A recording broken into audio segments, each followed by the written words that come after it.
très honoré de vous rencontrer. Je m'appelle Jérôme Kossik, je suis enseignant, professeur de lettres en Seine-Saint-Denis. Madame, la question serait la suivante, je ne vous apprends rien. Vous savez que l'école, quand je dis l'école, c'est tout le système scolaire aujourd'hui est un très grand danger. Et moi-même, en tant qu'enseignant, mon content de le constater chaque jour, j'en suis particulièrement atterré. Pour vous donner rapidement un exemple, j'avais l'année dernière une classe qui était entièrement composée de garçons et on ne les qualifiait pas ainsi, bien sûr, mais on les considérait comme, entre guillemets, irrécupérables. Et puis voilà que je commence un jour en écrivant quelque chose au tableau, je leur demande ceci, je leur dis qu'est-ce que vous voulez faire plus tard? Qu'est-ce qui compte pour vous le plus dans la vie? Et ils me répondent un peu à qui de mieux que c'est le football, l'argent. L'argent toujours, et j'écris, voyez-vous, un mot au tableau, c'est qui va aller dans le sens de la question que j'ai vous posée, c'est l'idéal, Madame la Ministre. Qu'en est-il aujourd'hui de l'idéal de l'école, de l'instruction, de l'éducation? Je vais vous donner un dernier exemple, si vous permettez, en contre-coup à ce qu'elle m'avait dit mes élèves. Je le dis d'ailleurs à tous les élèves que j'ai rencontrés. Je leur parle, voyez-vous, souvent d'une dame, à mes yeux, qui est sans doute, avec Jeanne d'Arc, la plus grande femme de toute l'histoire de France. Et je suis un peu surpris, pour ne pas dire choqué, que la classe politique l'ait singulièrement oubliée aujourd'hui. Je parle de cette femme qui est morte le 8 novembre 1793, devant la guillotine, en s'écriant devant tout un peuple, liberté que le crime commis en ton nom. C'était bien sûr Madame Roland.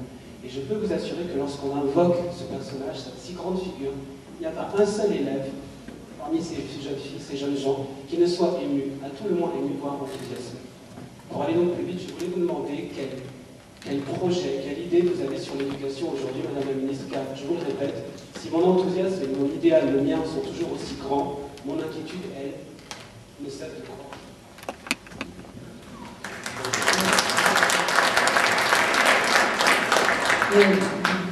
Voilà le sujet numéro 1 qui devrait préoccuper mon débat et la France d'aujourd'hui, évidemment, le sujet.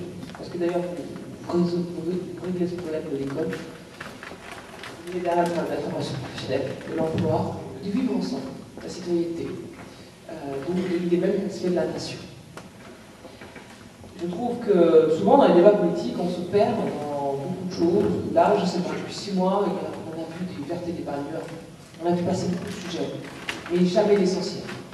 Et ça, c'est l'essentiel. Moi, je rêve qu'on ait un jour un président de la République qui dit, moi, je m'engage sur une chose, sur l'école. Je fais rien d'autre, je fais ça.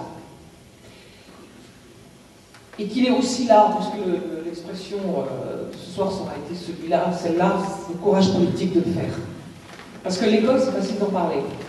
C'est plus compliqué quand vous êtes au pouvoir et que vous êtes face à la rue, face aux pressions, face aux lobbies, qu'on voit valser les ministres de l'Éducation nationale, que lâchent successivement les différents présidents de la République parce qu'on ne peut pas se mettre des enseignants à dos. Non, les syndicats d'enseignants à dos. C'est pas la même chose. Or, moi j'ai une vision un peu, pour une formation progressiste comme celle que nous représentons, je n'ai pas vraiment une vision moderne de l'école, plutôt conservatrice. En ce sens où, c'était le titre du livre que citait Jacques tout à l'heure, moi je suis pour, non pas un ministère de l'Éducation nationale, mais pour un ministère de l'Instruction publique. L'éducation, c'est les parents, ce sont les familles. L'instruction, c'est l'école. On est arrivé aujourd'hui à un renversement à l'heure telle que, au fond, on demande à l'école non seulement d'instruire, ce qui serait déjà une grande tâche, mais en plus d'éduquer. De fait, on décharge les familles, où elles se déchargent, selon, de leur vocation première qui est d'éduquer leurs enfants. Résultat, l'enseignant n'est pas seulement un instructeur, un professeur des écoles, comme on dit, mais c'est aussi un éducateur, une nounou, un shérif, et je ne sais quoi d'autre.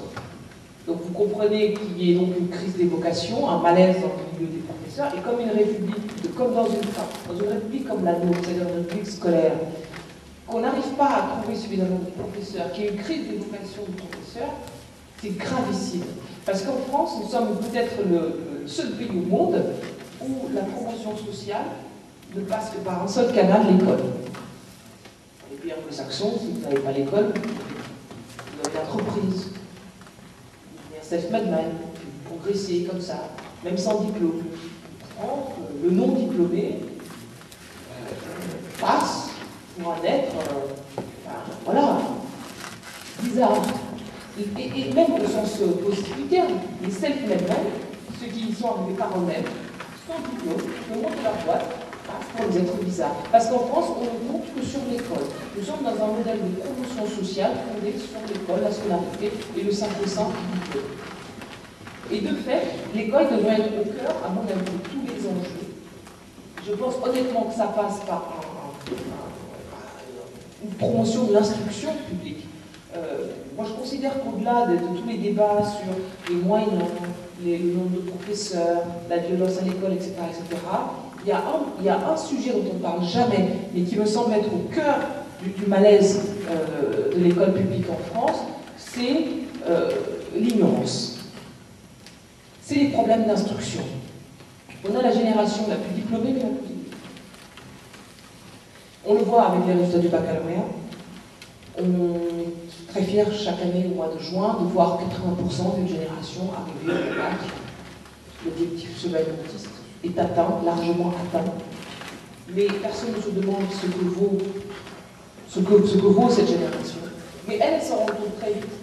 Parce que dès qu'elle rentre à la fac, chaque année, il y a 4 premières années de fac, 90 000 étudiants qui quittent la fac sans rien, qui se découragent parce qu'ils se rendent compte de toi. Et puis, ceux qui viennent des familles les mieux informées ou les plus privilégiées savent que c'est certainement pas là qu'il faut aller, savent qu'il faut être en filière générale, en S, savent que la carte scolaire, il faut tout faire pour la contourner, que si vous ne pouvez pas la contourner, il faut aller dans le privé, et que si vous pouvez faire autrement, vous choisissez des langues rares pour aller dans les meilleures écoles, et que ça commence dès la maternelle, qu'à une époque on parlait de 200 familles, aujourd'hui on parle de 200 maternelles, de sortir quand même, on est là, on n'est plus au système de l'école républicaine, laïque, égalitaire, etc., c'est terminé, et vous verrez aussi que dans les 80% de bacheliers, et ben, dans ce boss, vous avez 70% des enfants de cadre qui n'ont pas de général, et 20% des enfants qui ont un bac qui n'est pas général. Et personne ne parle de ça. Si encore les bacs professionnels étaient aussi valorisés en France que les bacs généraux, il n'y aurait pas de problème, mais ce n'est pas le cas.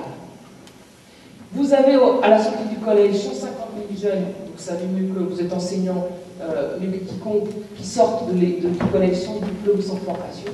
C'est une bombe à retardement.